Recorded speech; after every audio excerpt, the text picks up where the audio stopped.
If you want to be more efficient and effective while experiencing more inner peace, then working in the core of your issues instead of putting on a Band-Aid is vital. Welcome to Life Fix University podcast. I'm your host, Esty Rapport, and here to help you improve your 28 cognitive functions, the 28 things that make up thinking. In each episode, we'll discuss a real-life challenge, why you might be struggling with it, and give you practical strategies so all areas of your life will improve. How often do you drop things? What about crashing into things? Rights, lefts? Do you know them? There are so many things related to spatial awareness. And in this episode, we'll discuss why and how you want to improve your spatial awareness. That's what's coming up next on the Life Fix University podcast, episode 369. But first, are we connected on TikTok? TikTok is my favorite place to hang, and I'd love to see you there. Come say hi at Life Fix University. Now, for today's real life challenge, imagine you're in the shower and you notice some black and blue marks on your legs. You're not surprised. This happens often.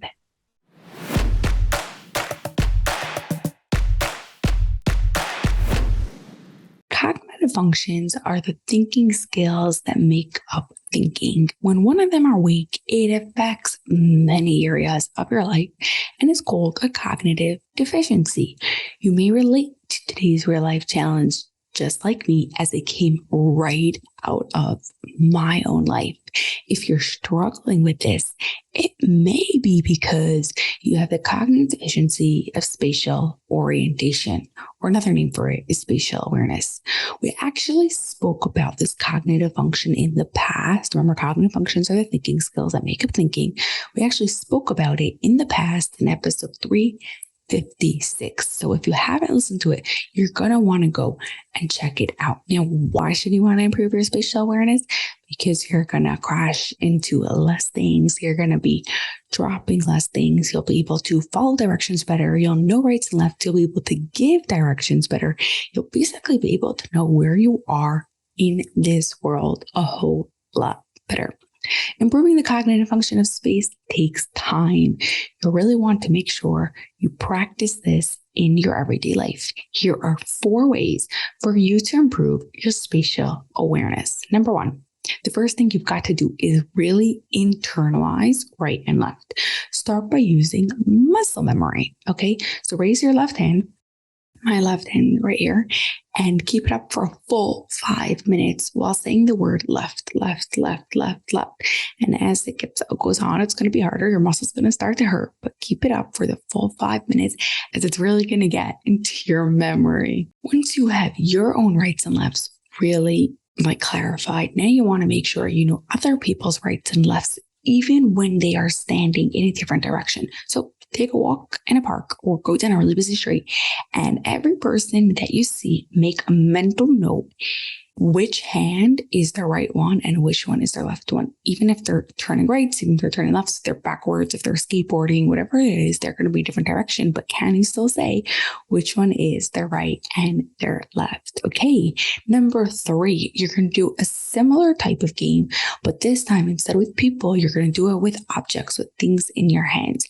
The reason why objects are a bit more challenging is because a person, you always know where their front is, right? Where they're, depending where their face is. When you start talking about objects, you start now having an extra step about having to think about where is the front.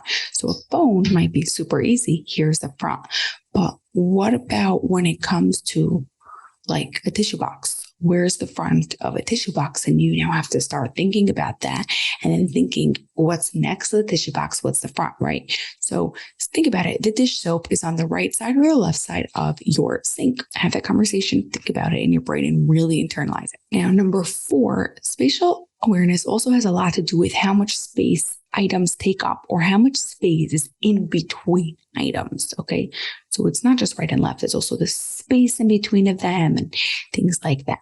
I actually totaled a car because of this. Legit, I went right into a pole and totaled the car because of how much space needs to be in between. You can improve this by imagining how much space a new item takes up in your room or your office. Visualize it. Let's say if I want to all of a sudden put this piece of furniture, where it's going to go. If I want to put this vase, how much space is it going to take up? How much space is this lamp going to take up in my bedroom? And how much space is it going to be for my bed or whatever? So start visualizing and getting super clear on the actual space of it in the room. This is also a super useful skill to be able to develop for any single time you're actually going to need to be able to set up something. So either if you're moving or setting up a party or just rearranging your room.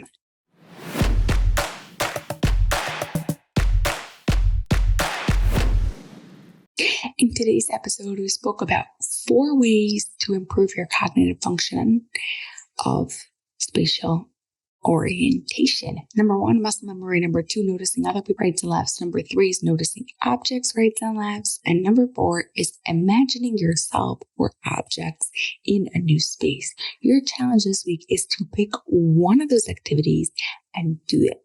Better yet, if you could do it more than once, do it multiple times during this week, because it is going to take many times for you to do it and for your brain to really be rewired to understand and internalize spatial awareness. Also, if you haven't listened to episode 356, you'll want to check it out, as there's a lot more ways for you to go and improve this cognitive function. Have an awesome day, and I'll see you next week.